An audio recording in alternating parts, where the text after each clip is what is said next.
This is chapter 49, Roland. The juvie cop questioning Roland has eyes that don't exactly match, and a sour smell. Like his deodorant soap hasn't quite worked. Like his partner in the other room, the man is not easily impressed. And Roland, unlike Connor, doesn't have the wits to rattle him. That's alright, though, because rattling him is not what Roland has in mind. Roland's plan is to take shape shortly after Connor released him from his crate. He would have torn Connor limb from limb at the time, but Connor has 3 kids equal in size and strength to Roland to back him up. They were kids who should have been on Roland's side. Should have been.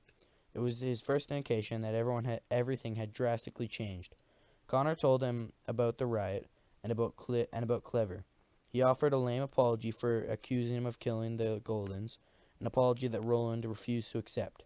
Had Roland been in the riot, it would have been organized and successful. If he had been there, it would have been a revolt, not a riot. By locking Roland away, Connor had robbed him of the chance to lead. That's when they arrived back at the scene of the riot. All focus was on Connor. All questions were directed to him. He was telling everyone what to do, and they were all listening. Even Roland's closest friends were cast their eyes down when they saw him. He instinctively knew that all of his support was gone. His absence from the disaster had made him an outsider, and he would never regain what he had lost here, which meant it was time to devise a new plan of action. Roland agreed to fly the helicopter to save the Admiral's life, not because he had any desire to save the man, to see the man live, but because taking that flight provided a new door of opportunity.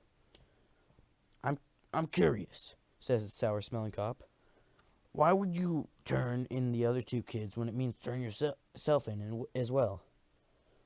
There's a reward for turning it for $500 for turning in a runaway unwind, right? He smirks. Well, it's $1,500 if you're including yourself. Roland looks at the juvie cop in the eye. No shame, no fear, and boldly presents his offer. What if I told you I know there are more than 400 AWOL unwinds? What if I helped you take down a whole smuggling operation? What would that be worth? The cop seems to freeze in place, and he regards Roland closely. All right, he says. You have my attention. That was chapter 49.